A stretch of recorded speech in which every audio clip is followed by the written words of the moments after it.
শ্রীমান সামিরুল ইসলাম জি। আমাকে বলার সুযোগ দেওয়ার জন্য আপনাকে ধন্যবাদ জানাই। আমি আপনার মাধ্যমে কেন্দ্রীয় সরকারের কাছে কুড়মালি ভাষা রাজ্যের অন্তর্ভুক্ত করা দাবি জানাচ্ছি।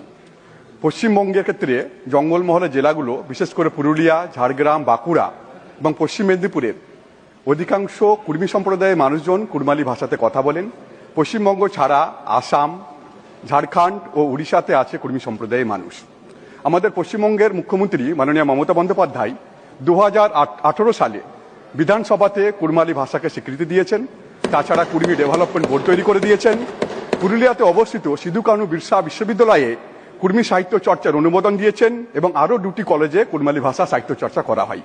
আমরা প্রত্যেকে জানি মাতৃভাষা মাতৃদুগ্ধের সমান। তাই আমি আপনার মাধ্যমে কেন্দ্র সরকারের কাছে কুড়মালি ভাষাকে 8ম তফসিলের অন্তর্ভুক্ত করা দাবি জানাচ্ছি।